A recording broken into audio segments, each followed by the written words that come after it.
이동의 뉴스 정면승부 3부 최강병기 시작합니다. 오늘은 박지훈 변호사, 장영진 기자 나왔습니다. 어서 오십시오. 예, 안녕하십니까. 예, 박지훈 변호사는 지금 상암동이 좀 막히는 모양이네요. 예, 아마 지금 월드컵 경기장 근처까지는 온 것으로 알려져 있는데요. 그 근처에 지금 아무래도 차가 많이 막힌다고 지금 전해지고 있네요. 그래요. 오겠죠, 뭐. 예. 황영철 자유한국당 의원이 정치자금법 위반 혐의와 관련해서 의원직 상실형을 확정받았네요. 네, 그렇습니다. 원심에서 징역 2년에 집행유예 3년이 선고가 됐었는데요. 이 판결이 그대로 확정이 됐습니다. 그러면서 지금 현재 이 의원직을 상실하게 됐는데요. 현재 황영철 의원이 의원직을 상실하면서 이 자유한국당은 의석수가 109석으로 줄게 됐습니다. 네, 한석 줄었다. 네.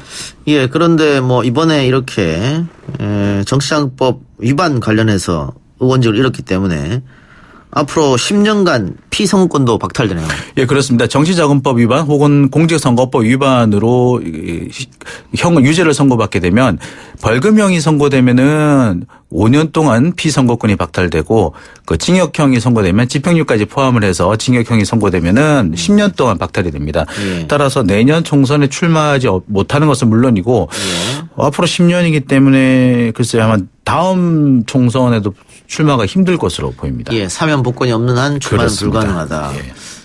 그래서 본인도 오늘 아마 그런 얘기를 했던 것 같은데요. 정치 인생이 끝났다. 그래서 뭐 30년 동안 이제 정치 인생을 계속했다라고 하니까 1990년에 그 처음으로 이제 그 겨울 졸업고사를 마치고 정치 인생을 시작했는데 이제 30년의 그 정치 인생을 모두 마감한다라는 겁니다. 근데 아직까지 그렇게 나이가 많지는 않아요. 50대이기 때문에 50대 초반이기 때문에 글쎄요 뭐 경우에 따라서는 뭐 언제든지 또 복귀할 가능성이 없는 건 아닙니다. 또 지역구가 강원도인데다가 강원도에서는 황영철 전 의원이 상당히 또 많은 그 기반을 가지고 있기 때문에 또 앞으로 어찌 될지는 모를 것 같습니다. 예. 황영철 의원이 받았던 혐의는 어떤 거였습니까? 정치자금법 위반인데. 네. 황영철 의원은 이제 자신의 보좌관들한테서 받은 월급을 환수를 받아가지고 그것을 정치자금에 썼다라는 그런 혐의도 받고 있고요. 예. 또 그 자신이 가지고 있는 자신의 돈으로 지역구민들한테 식사를 제공했다는 그런 혐의를 받고 있습니다. 이 두 가지 혐의가 적용이 됐는데 하나는 정치자금법, 하나는 공직선거법 위반 혐의로 각각 처벌을 받게 됐습니다.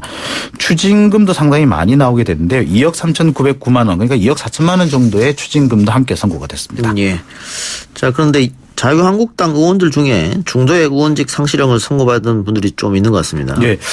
지금 20대 국회에서 모두 13명이 지금 중간에 의원직 상실형을 선고를 받았는데 그중에 9명이 새누리당 그다음에 자유한국당 소속이라고 합니다. 13명 중 9명. 13명 중 9명입니다. 가장 먼저 의원직 상실형이 선고됐던 사람이 경북 상주 군위 의성 청송 지역구에 있었던 김종태 의원이고요.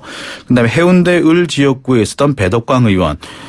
배덕광 의원 같은 경우에는 그 자리를 이제 더불어민주당 의원이 승리를 해가지고 지역구를 또 얻어왔죠. 또 그래서 좀 변동이 좀 있었습니다. 그다음에 그 충남 천안갑의 박찬우 의원, 그다음에 충북 제천 단양의 권석창 의원, 그다음에 이군현 의원, 이우현 의원, 이완영 의원 뭐 이런 분들이 좀 있었던 것으로 돼 있고요. 박근혜 전 대통령의 뭐 측근으로 알려져 있던 최경환 전 의원, 그 경제부총리까지 역임했었죠.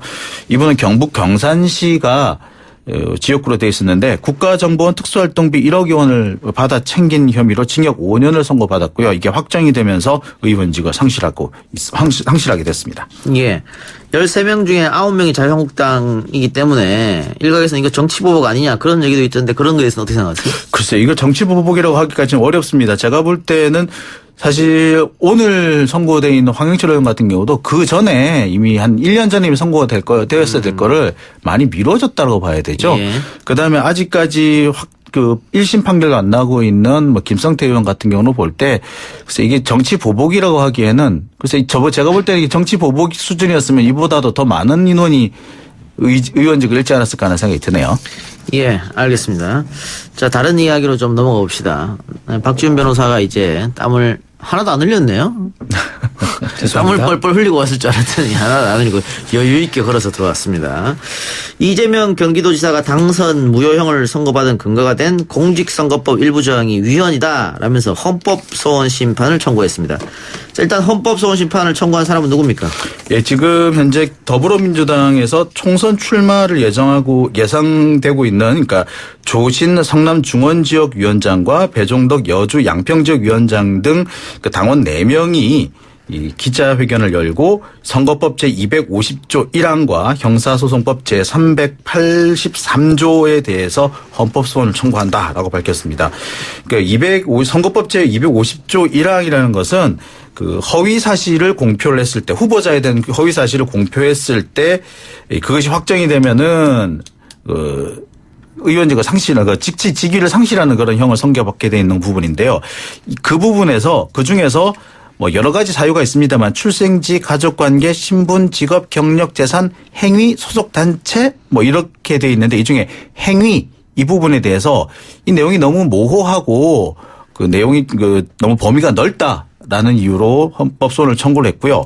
그다음에 형사소송법 제383조는 사형, 무기 혹은 10년 이상의 징역을 선고받았을 때에만 양형 부당을 이유로 상고를 할 수 있도록 돼 있는데 예. 이게 이렇게 지자체장이라든지 국회의원 같은 경우에 의원직을 상실하는 경우에도 이거는 상고 사유에 포함시켜야 되지 않느냐라는 것이 이 청구인들의 주장입니다. 예.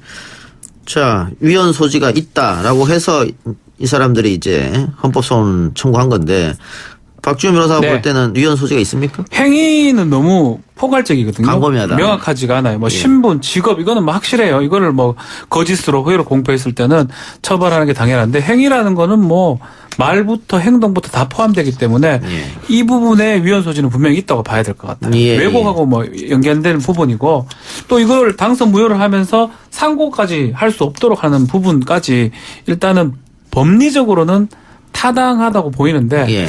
다만 이 사건에 맞춰서 판단을 할 수 있을지 좀 의문. 왜냐하면 시간이 좀 촉박합니다. 예. 그래서 만약 이게 위헌 제청이 된다 그러면 정지된 상태에서 헌법재판소 결정을 받아야 되는데 그거를 법원에서 할 수 있을지는 좀 의문입니다. 그러니까 이거하고 관계없이 그냥 대법원 판결은 나온다 이 말이네요. 제가 봐서 그렇습니다. 그러니까 대법원의 그 오래된 판례 중에 하나가 비록 위헌성이 있는 법률이라고 하더라도 그동안의 판례가 위헌성이 없도록 해석을 해왔던 그런 것이 축적이 돼 있었다면은 굳이 위헌을 제청할 이유가 없다라는 그런 판례도 있긴 있어요.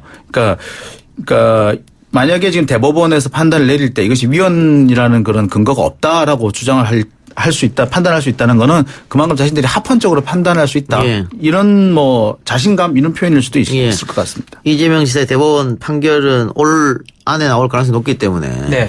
그렇기 때문에 이거 헌법소원 심판을 청구했어도 그거하고 관계없이 끝이 날 확률이 높다. 그렇죠. 예.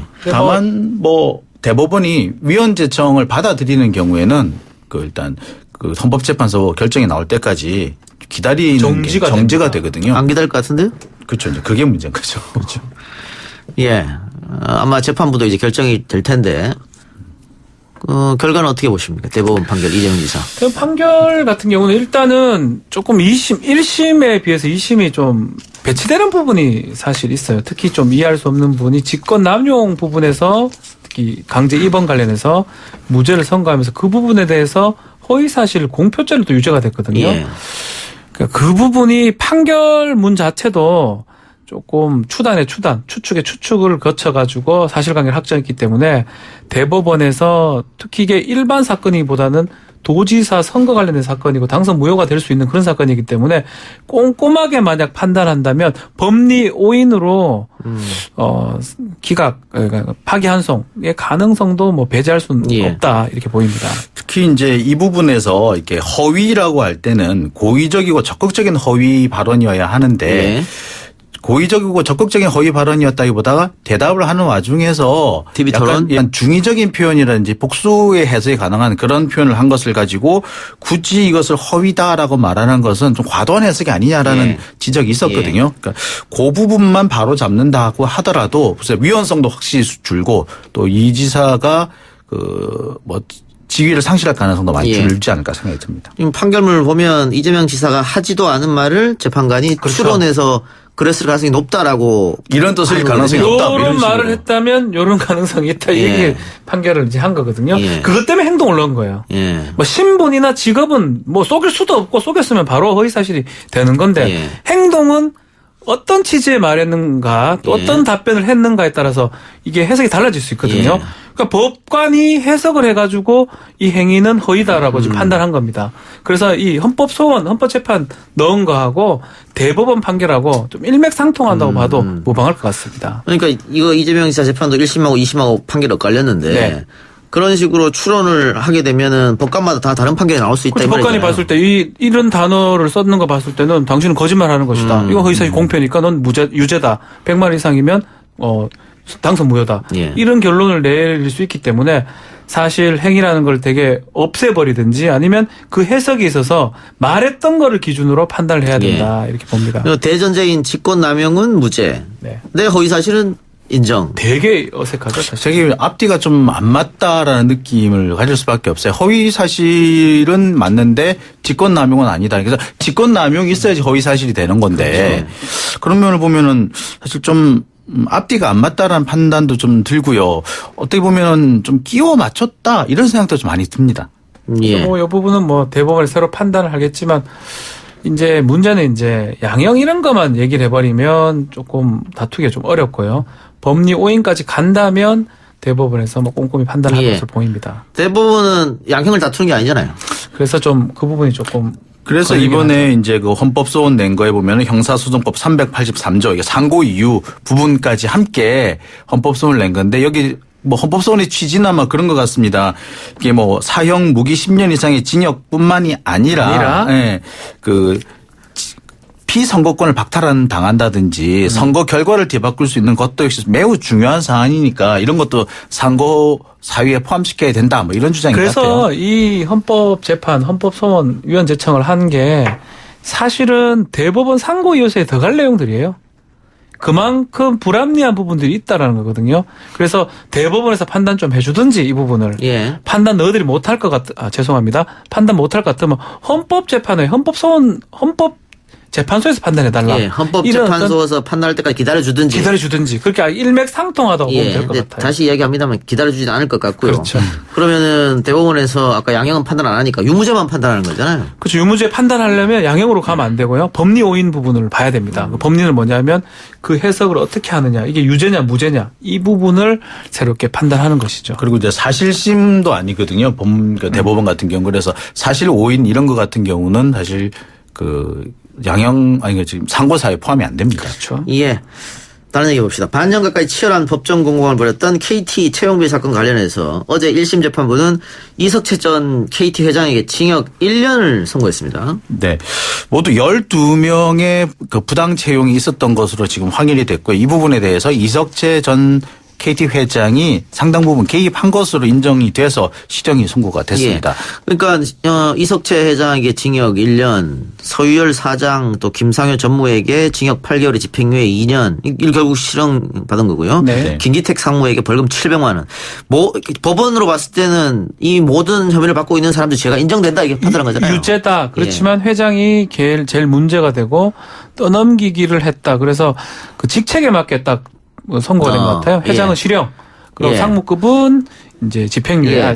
전무급은 상무는 벌금. 검찰이 기소를 할 때 이석채 전 회장이 그렇게 부정으로 입학시켜주면서 뭔가 받았다 이거잖아요. 그게 그렇죠. 뇌물 아니냐 그러지 그렇죠. 않았습니까? 네. 그게 아마 국정감사에서 네, 증인으로 부르지 않는다. 안 해주는 거. 예. 그거를 대가다. 김 의원이 대가를 줬다 이 말이죠. 그렇죠. 김성태 의원이 그걸 대가로 제공하기로 하고 딸을 이제 부당하게 채용하기로 했다. 뭐 이런 내용인 것 같습니다. 예. 이렇게 되면 지금 김성태 의원도 아마 재판이 시작될 텐데 그렇죠. 됐죠. 예. 네. 이 이석채 회장 판결이 실형이 나왔기 때문에 김성태 의원 재판도 불리하게 가는 거 아닙니까 보이는 게? 그거는 똑같은 사건이라고 봐야 그러니까요. 돼요. 예. 뭐 재판부는 다를 수 있지만 대가 관계가 있냐 없냐 이 부분이고 이석채 전 회장이 이 부분으로 대가 관계 인정받아서 실형을 받은 이상 예. 김성태 의원도 유죄일 가능성이 좀 높아지는 상황이 아닌가 그렇게 예. 보입니다. 근데 간혹 가다가 그 제공한 사람은 유죄인데 받은 사람이 무죄가 되는 경우도 있긴 있어요. 정말 간혹 가다가 예, 그게 뭐냐면은 이제 제공한 사람은 뇌물의 의사였는데 받은 사람은 그렇지 않을 경우가 인정되는 경우가 가끔씩 있거든요.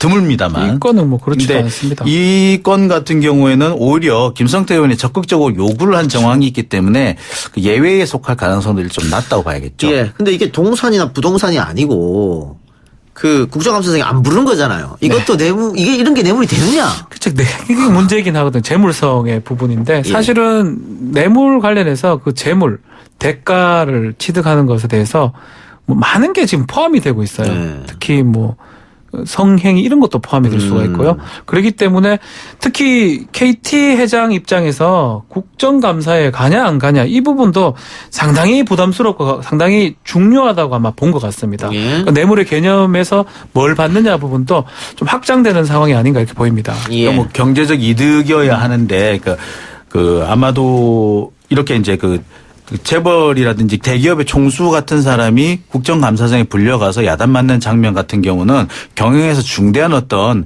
위기 상황이라든지 지장을 초래할 수 있기 때문에 그런 부분은 당연히 어떤 그 이득이다라고 인정을 받을 가능성이 현재로서는 높아 보입니다. 예. 그 뇌물 사건의 중요한 건 대가성인데 대가성은 충분히 인정된다. 뇌물도 그렇죠. 인정된다. 두 분은 그렇게 보시는 거네요? 인정됩니다. 예, 인정된다고 예. 해야 될 것 같아요. 알겠습니다. 오늘 두 분 말씀은 여기까지만 듣겠습니다. 다음 주에 뵐게요. 수고하셨습니다. 감사합니다.